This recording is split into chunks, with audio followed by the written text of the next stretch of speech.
நமஸ்காரம் நண்பர்களே.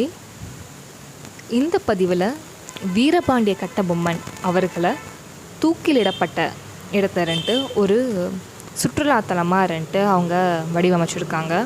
ஸோ அதை பற்றின ஒரு சின்ன வீடியோ தான் இப்போ நாம் பார்க்க போகிறோம். வழக்கம் போல் என் குடும்பத்தாரோட நான் கன்னியாகுமரி போயிட்டுருந்தேன். போகிற வழியில் தான் கயத்தாறு அப்படிங்கிற இடத்துல இந்த இடத்த நான் பார்த்தேன். நான் காலையில் ஷார்ப்பாக ஒரு 9:30 10 அரவுண்ட் இங்கே நான் போயிருந்தேன். ஸோ நான் தான் ஃபஸ்ட்டு உள்ளே போனேன். அதனால் இங்கே யாருமே இல்லை, நாங்கள் தான் ஃபஸ்ட் ஆளுங்க. உள்ளே போனோன்னையும் அவர்களோட வாழ்க்கை வரலாறு நிறையா ட்ராயிங்காகவும் புகைப்படமாகவும் வச்சு அங்கே எக்ஸ்பிளைன் பண்ணிகிட்டு இருந்தாங்க.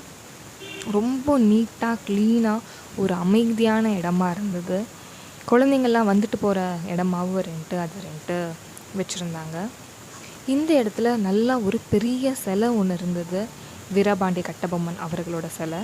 இந்த சிலை நடிகர் சிவாஜி அவர்கள் கொடுத்ததா அங்கே இருந்தவங்க சொன்னாங்க. ரொம்ப அழகாக இருந்தது.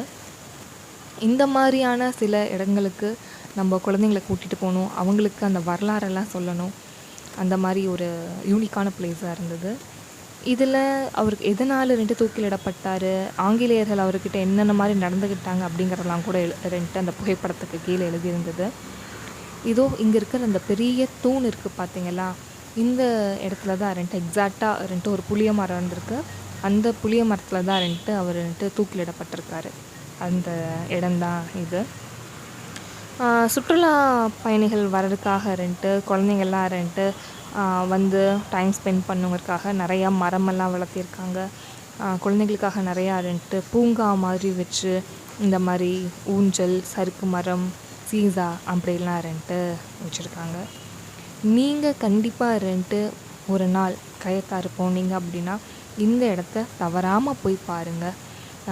இந்த மாதிரி வரலாறெல்லாம் நாம் தெரிஞ்சுக்கணும். இதெல்லாம் ஒரு நினைவுகளாக காலத்தின் பொக்கிஷமாக இருக்குது. எல்லோரும் கண்டிப்பாக போய் பாருங்கள். நன்றி.